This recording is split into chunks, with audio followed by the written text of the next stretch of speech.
Hey Jens, here I have your photo loaded up in Photoshop.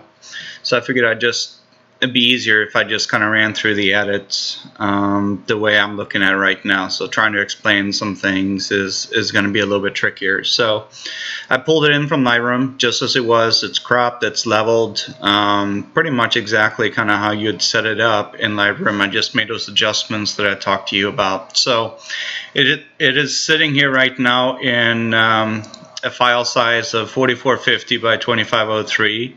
So the first thing, like I said, is to resize this photo. Everything I upload to AirTeam Images goes up in either a 3000 pixel format or a 3500 pixel format. 3000 is the smallest they allow. But I figured I'd just kind of go through the process exactly the way that I do it, and I find it's a little bit easier too to get a good finished product if you're editing at the higher resolution first. Unless it is a poor quality photo, I don't save everything in 3000 pixels. So if it is just a photo that I'm planning to upload to Facebook or Flickr, or maybe just kind of a bland photo, boring photo that I'm uploading to ap.net, I don't necessarily always edit those in 3000 pixels. So there are some that I'm pretty satisfied with 1600 or 1200, but this one here is actually a pretty decent quality shot. So we're gonna get this one done in 3000 pixels. So again, nothing really has changed here. So I used the 300 resolution DPI. So this is more for print purposes, but I always save in the same settings and then resample automatic as the option. So resize down to 3000. And then of course what I do in that point is I hit Control 1 if you're on a laptop. Command 1, of course, if you're on a Mac. So first thing obviously that I look for here is noise. This one here is actually a pretty clean shot. So I'm a little bit surprised because you shot at ISO 250 on this one, but it is pretty clean. Regardless, I still go through and do a pass with Nik Define. So obviously first step is just to go through and process this under the automatic profile in Nik Define, click OK, and that part is done. And I'll probably not have to push this shot through another noise canceling or noise reduction process because it was pretty clean to start with. So the first thing I do, I just kind of look at the photo as it sits on the screen. And of course I go back into the 100% view, and there are some tricky areas on a shot like this. Obviously anything that is a straight line tends to show up in as an over sharpened area very easily if you're not careful. So some of the danger areas here are the red warning lines on the engines, and of course in the edit that you showed me, those are a little bit over sharpened. Also saw some tendencies just on the hinges here on the cargo doors. And the same thing is going to be the case with the very straight lines, especially on this Air France livery. Very straight lines like this certainly has a very slight tendency there to get jagged edges very quickly. But the first thing we're going to do is just kind of apply the proper contrast to the shot to start with. You know, because if you were to sharpen now and then go do the Color Effects Pro afterwards, Color Effects Pro and the contrast that you're putting on the shot actually also kind of sharpens the shot. So you want to go in and apply those first and then just kind of go back in and see where you selectively have to sharpen. So right now the shot is pretty flat. There's not a ton of contrast in it, so we want a little bit more depth here on the ground. But overall the light on the shot is pretty good. I'm not going to worry too much about this area here in terms of sharpness, just because of the fact that it is going to have the jet blast from the engine. So we're just going to look a little bit on the registration, the rear cabin door here. Both of them are looking a little bit soft to kind of start with, and that's kind of the problem with this shot too. The only problem that I see is that it did shoot it at very high ISO settings, so it's a little bit overexposed to start with, but we can work around that very easily. So I'm going to go out to just fill screenshots, a Control or Command 0. just to have it have the entire plane visible on the screen. So let's go into Color Effects Pro. And again, we're just going to use kind of the basic filters that I tend to use when I edit. And it may look a little bit different from the video that I made you a while back. We all kind of evolve with time. And I know it's easy to get frustrated with things, but you just got to kind of sometimes swallow your pride. I got myself in some pretty big trouble too with my mouth in the beginning, thinking that I didn't necessarily need any advice. I didn't see the things that they saw on the screen, and it took a while for me to kind of get used to that. But if you have an approval percent right now of 66%, you're much closer than most others are, even after a couple of years. So my advice right now is to submit only the best shots that you can have. Be very critical of yourself. It's better to get 8 and 10 approved than trying to get as many as you can uploaded and hope that it will go for the best. But be very critical with the shots that you're uploading. So I have kind of a preset recipe here. I have a few different ones. And the reason I have some different ones is that obviously some are for HDR. I use some for photography outside of aviation, so buildings, portraits, and things like that. But I have a profile that I call Aviation for Sale Uploads. So it's basically consisting of total contrast, detail extractor, and bleach bypass. So just by adding these directly to the photo, we get a lot of issues already. And these are the things that I've kind of seen over time with your shots too, is that you have these edge halos going all the way around. It actually stripped some of the contrast away just because of the detail extractor that we have. So we got to be very, very cautious of that as we kind of go with it. But the first step that we're going to do is we're going to tell the program what we're not going to affect by our adjustments here. So basically what we want to do is we want to take away all of these edge halos so we don't have that as a problem. You can see light to dark gives you that darker halo here. And then wherever you go from dark to light, you get this white boundary here. So this is not exact science, but go in under the drop-down menu, create a negative control point, click in the area here where you have the halo, go over to the 1 here, and then hold the button, drag it to the right, and now you've isolated this to take away any kind of effect in kind of the sky area. It's not affecting the fuselage and the grass at this point, but you've taken away every bit of effect there. We want to go in and do the same thing in detail extractor. So the drop down control point, go in the same area. Does not have to be exact or accurate. Click on it, click and hold, drag the mouse to the right again.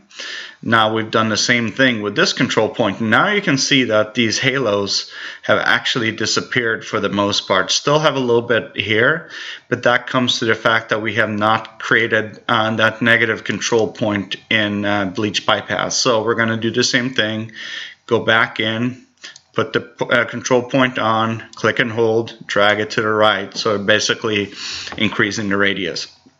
So right now we have limited the effect that we have on this piece to certain areas. So if you're going in now and comparing, you can see that you've actually brought back in the contrast at the very bottom. That's before and that's after. So we brought out more details in the bottom of the fuselage and in the grass to get a better balance in the shot. And we have not affected any of our work in the sky area here where you would get noise and you would get these halos to it. And you can see the difference that it makes when you're comparing the before and the after. You've actually gotten some details out in the fuselage too.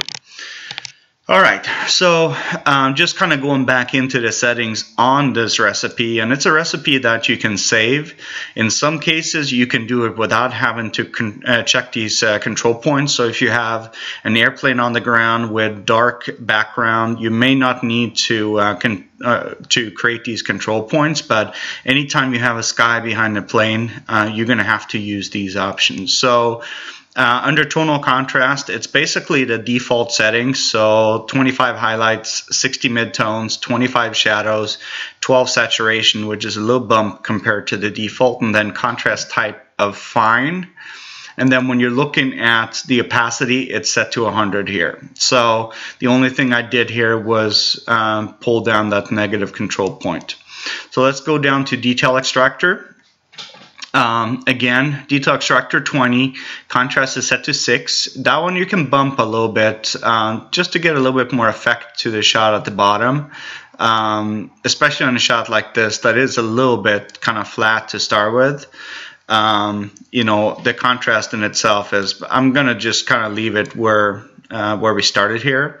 So I'm not gonna change anything because this is kind of the preset that I have been using. So again, before and after, but 20 in detail extractor, 10 in contrast, 6 in saturation, again effect radius of fine, and then opacity stays at 100 here. And then under the bleach bypass, brightness at 0, saturation at 0, contrast at 0, local contrast at 20, and again opacity at 100. So that is kind of the basic recipe that I have for my Aviation for Sale uploads, which is also what I use for my airplanepictures.net uploads. And then when you've done this, obviously you go in and you save your recipe, you create your name on it, and it will drop on the left hand side here. So be smart about kind of how you're naming them, so you kind of know what to pull in certain cases when you go back in. And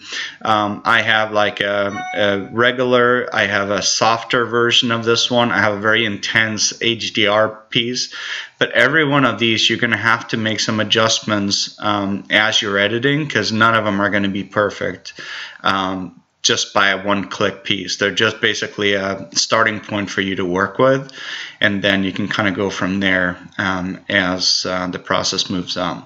That's all we're going to do in here. Shot looks good overall. Click OK. And of course, it's going to take a few moments here to apply the changes to it. And once we've gotten this applied, we're going to go through and do some basic sharpening on the shot and get it ready for saving. So this is kind of, I think, where many go wrong, but the process that I use here is pretty much the same that I've used all the time. Once again, go into 100% view. That's obviously what you're going to have to look at every single time when you're doing the edit. The thing when you're editing in such a large format is that you're probably going to use a higher pixel ratio on the high pass sharpening piece. So we're going to go in and create a duplicate layer, go into filter, other, high pass, and right now I'm going to start at 1.0, and you can see right now that you would be over sharpening letters, the tail, all of these things would be over sharpened at that setting. So we're going to reduce it down to maybe 0.6, which looks better. I'm going to go down to 0.5, which I think should be okay here, and we can check that as we're starting the sharpening process. And we can certainly reduce the opacity on the brush too that we're painting on. So that's where we're going to kind of start here. I saw on the photo that you sent me that there were some over sharpening tendencies on this cargo door here. I know you used 0.4 in the process that you shared with me, but 0.4 is probably too high on a 1200 pixel. We will probably see that we're going to use a smaller setting if we were to go in and edit in 1200. At a 3000 pixel size, this should be able to give you a higher radius on your pixels. So we're going to do this large format here at 0.5. Then I go in, create the blend mode of hard light. And now you can kind of see obviously how it looks if you left the sharpening on exactly like it is right now. It actually looks pretty decent just to kind of start with here. Maybe still a little bit soft on the airframes, even the front portion here on the logo. You can certainly see when you're taking it off that it does create a little bit more of a blur to it there. So we're going to start just by using this as the sharpening piece, and again create a layer mask, invert the layer mask, and then we're going to paint on our sharpening with the white brush, add an opacity of 100 here. So obviously resize your brush, get the plane painted. And what I looked at first before we started painting is to see if there was any kind of areas before we created that layer mask, to see if there's any area that would come out over sharpened by painting every part of the plane, and in this case there wasn't. So that's always kind of what I look at before. So now I know that there aren't going to be any areas that I paint with the sharpening that's going to be over sharpened just by that pass. So now I'm actually okay with the tail the way it is. There are no jagged edges, and it is pretty sharp. I may go ahead and put a slight layer of sharpening on the registration, the cabin windows. The airframes logo certainly needs a little bit more. The cockpit windows are good, but the Air France KLM logo here is a little bit soft. The nose gear and registration is good, so you're just going to have to kind of gauge it by eye, and it has nothing to do with there really wasn't anything fooling you. You saw the jagged edges the way I saw them, so you really spotted the same artifacts that I did. So let's merge it down. And let's go back in and do another layer of sharpening. In this case, we're not going to paint the whole plane. We're just going to paint those areas that we certainly need a little bit more sharpened. So another duplicate layer, filter, other, high pass. I'm going to leave it at 0.5 pixels. And then we're going to go in, obviously, in the hard light blend mode, create a... Let's not create the layer mask yet, but you can see right now that if we applied it across the entire plane as it sits right now, the Air France would look okay. The Air France KLM would look okay. There really wouldn't be anything that I'm worried about on the nose except from this access panel door there. Just right there. It's a little bit jagged edges there. This all looks okay. Obviously don't paint any of the nose gear because you can see right now before we apply that layer mask that it is jagged. That's the same case for these red warning stripes here on the engines. Registration is borderline jagged now. It is still okay, but I'll probably paint over that one with a slightly lesser opacity, and the same thing here on the hinge for the cargo door. And of course the red lines in the back here are also showing tendencies of jaggies. So now we kind of know what areas to paint. We can actually paint the tail stripes too. They do not show any kind of tendencies for jagged edges. So let's create that layer mask. Let's invert it, and now let's paint on the sharpening exactly where we want it. So we already said we want it on the tail, so that is done. The door is fine. There is no tendencies for jagged edges there. We know that the registration is going to be a little bit more susceptible to jaggy, so let's reduce the opacity on the registration down to 50. And then paint over there with just 50% of the effect. So now we're kind of done with that area. We're going to do the same thing with the hinge here on the door at 50%. And just kind of getting some of these details here too. But now we're going to go back to 100% opacity. Let's get the leading edge of the wing here a little bit. I want to get the cabin windows. They did seem a little bit soft to start with there. There's no real need to sharpen anything that is black because that's just going to produce noise, but we're going to get the wheel hubs here just a little bit more spark. We're not going to do much with the engine pylons or the trailing edges of the wings, or because that will just create some jagged edges in the end. We are going to paint over the airframes. We're going to take all the windows all the way up. Basically all the smaller details here can be done, but like I said, don't paint this warning stripe there or the access panel. You can paint the airframes KLM here. You should stay away from the SkyTeam logo. That's probably one of those that will create jaggeds very easy. Get some of the details on the engine painted, but stay away from the red line. All of these look okay with that extra layer of, you can see right now on the last pass, stay away from that logo on the inside of the other engine, because it is a shadowed area. When you're applying white, basically contrast to it, which is what sharpening is, it just pushes the boundary between dark and light. When you're painting sharpening on here, you get that halo effect kind of right outside the edges of this Air France logo there on the engine. So you just want to be careful around that. But at this point, it's looking okay. So we're going to merge it down. But I'm not done yet. I'm going to go over every bit of the plane just to kind of look for any kind of issues that we may have. So I'm going to go in and create a duplicate layer, go in and create the Gaussian blur.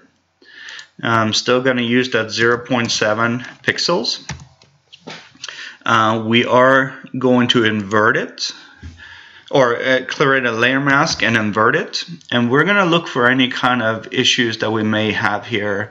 I'm a little bit unhappy with that piece. I think it is a little bit over sharpened. So what we're going to do is we're going to go in with like a 25% opacity to start with and paint out some of these artifacts that we may have. And I'm a little bit scared of the Air France lettering.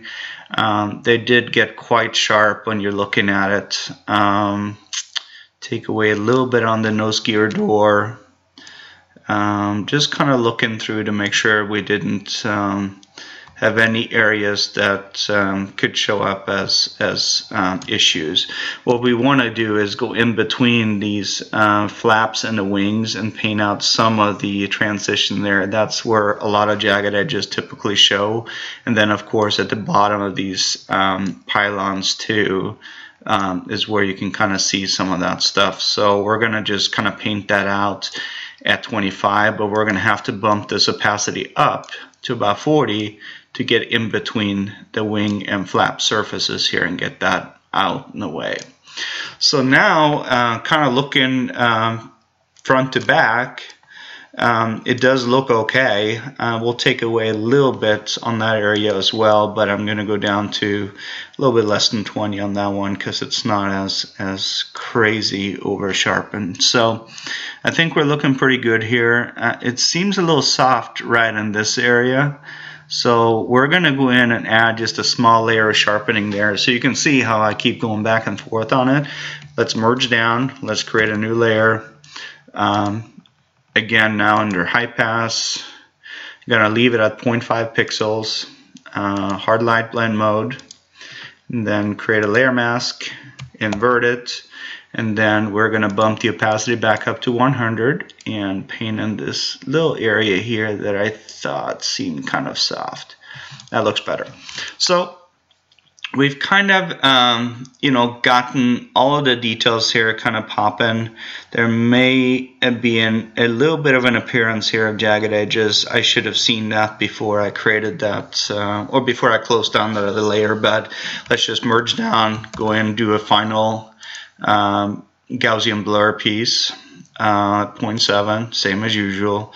Layer mask, invert to layer mask. Let's paint on some 20% opacity here, and this is kind of trial and error. I usually start with the lower opacity and then work my way up if it doesn't have the effect that I want it to have. So let's kind of paint out a little bit on there. 20% was probably not enough, so I'm going to go up to like 35% here, and that looks better for sure.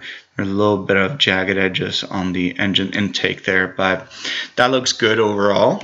So now we've kind of gone through and looked at the photo as it sits. I'm going to bring it back out to kind of a full screen mode. What I tend to do now is I go into equalize mode just to kind of see if there's any kind of strange stuff with the photo that we kind of missed. So if you go under image, adjustments, and equalize, you will see the photo kind of in that different look. And this is the view that we have on the screener panel. You can see that there's a slight tendency for a halo on top of the tail. You can see a little bit here just based upon the contrast use that we've had. Kind of a little bit along here, but this isn't bad when you're looking at some of the stuff that we kind of encounter in screening. So let's do Control Z or Command Z just to go back to the main screen. One thing I'm going to teach you in terms of halos is I've kind of worked on some different ways of getting rid of it and just kind of worked around that. So you can see right here, there's a little white halo there, and then it gets dark right there. So let's create a new layer. And what we're going to do right now is we're going to go in and paint a very, very small portion of a paintbrush on here. So we're going to go down to an opacity of 4%. I found that that is a good option to use. The one thing you got to make sure here is that you have this, you know, the brush on the soft round, which is the top left one, because you don't want any kind of edges to show here. So obviously in the area where you see this white showing, we want to get that a little bit darker. And this isn't exact science, so put your foreground color to black and just paint in. That was a little too much. So you may be able to just get by with one pass, and you see right now the white kind of went away as we painted it. So you got to be kind of precise. And I'm turning it on and off so you can see it right now. It looks good. And we had kind of this slight tendency here too, where there was some white showing. We're going to hold and then just kind of paint in a very small area right there with the black color. Other than that, there weren't any real kind of strong signs. There may be a little bit of a darker edge halo here, kind of along.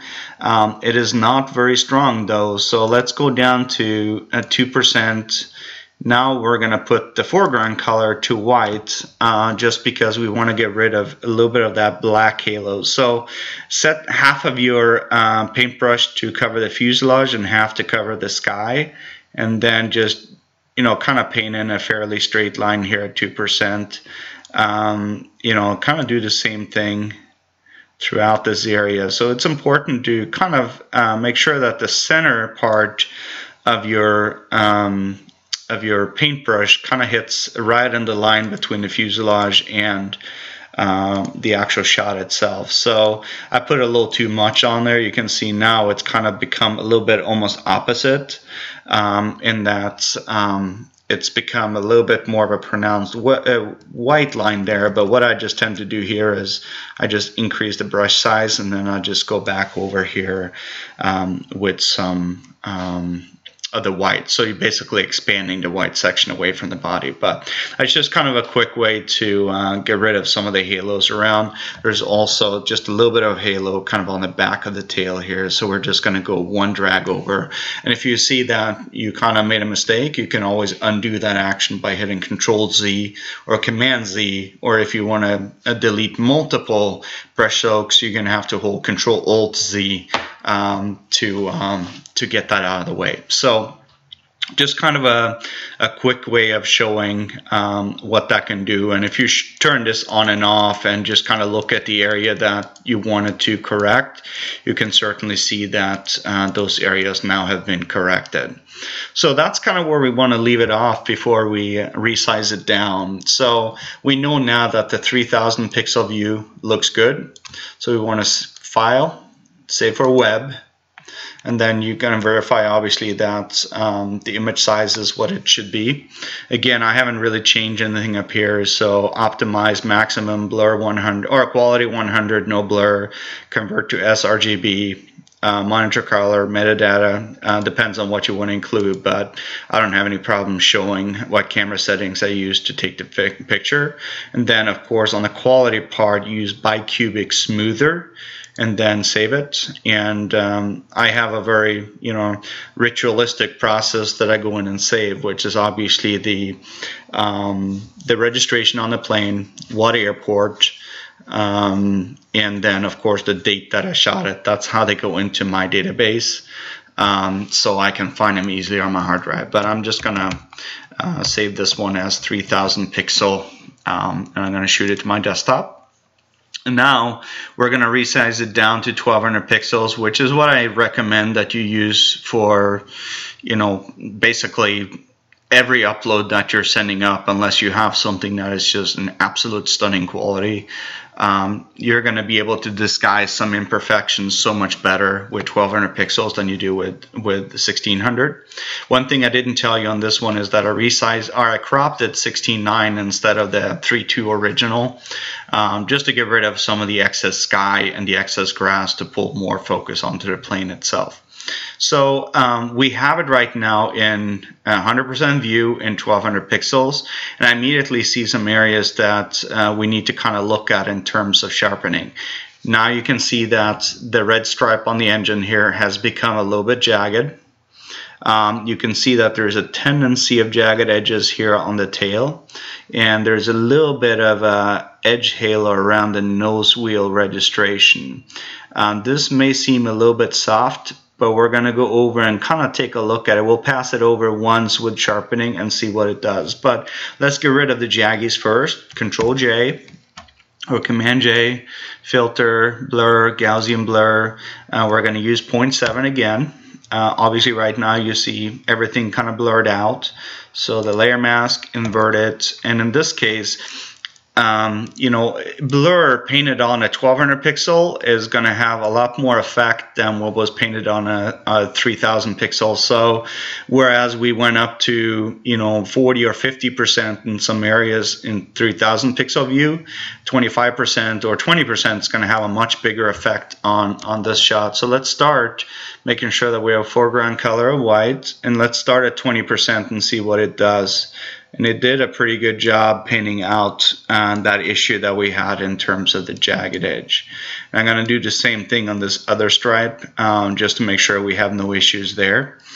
We're going to go through and paint at least the skinnier blue whites also with 20% opacity. Other than that, actually I'm going to go and paint all of these. So we don't have any halo kind of a tendency there. And then the nose gear too, with 20%, and that looks pretty good. We're gonna take the SkyTeam logo too. It looked a little bit jagged to me. So again, just kind of really pay close attention. This graphic looks a little bit jagged to me, and the hinges for the cargo doors look a little bit jagged.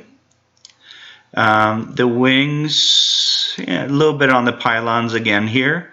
And it's really not exact science, especially now that you've gone down to a picture size of 1200 pixels.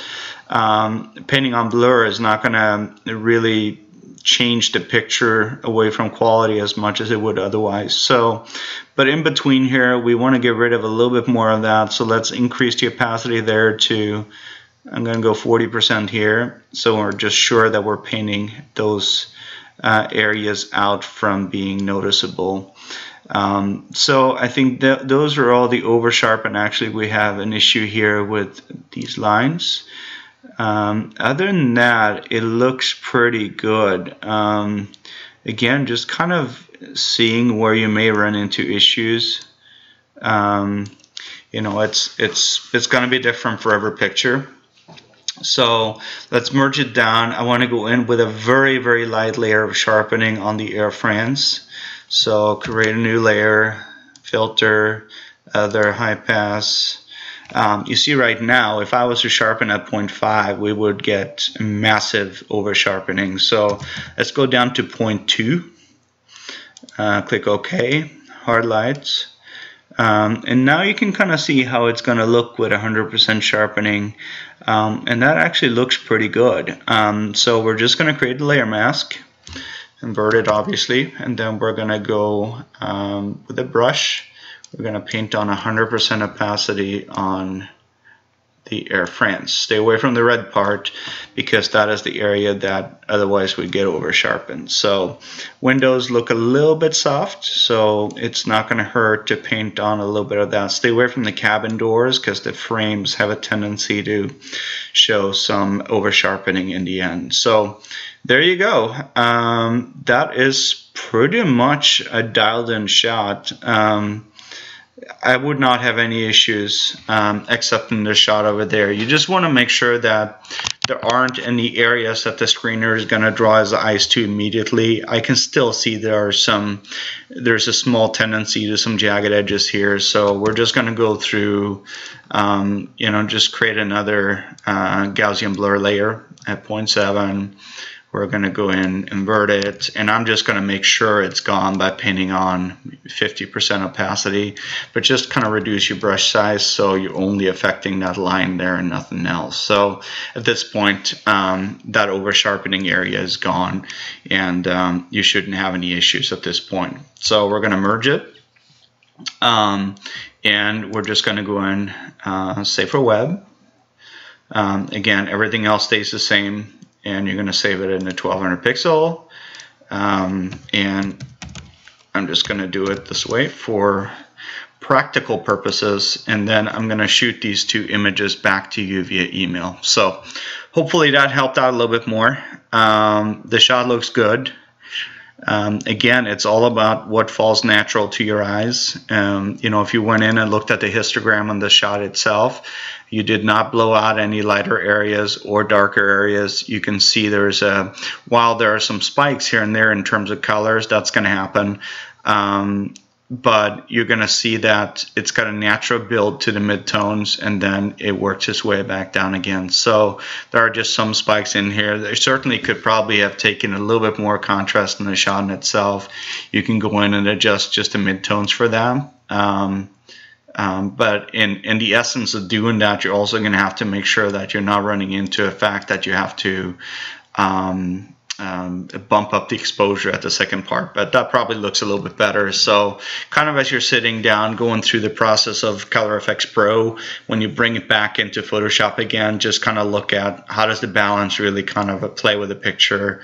And in this case, we brought it a little bit further down towards the darker side, but that's another one of those kind of taste pieces out there, but you got a really good light situation here on the plane, so that should be really, really good in the end. So I'm gonna just kind of save that slightly modified version, and I'm gonna do the same thing. I'm gonna open up the 3000 pixel version, apply that same mid-tone level adjustment to it so they look identical. So hopefully that helped.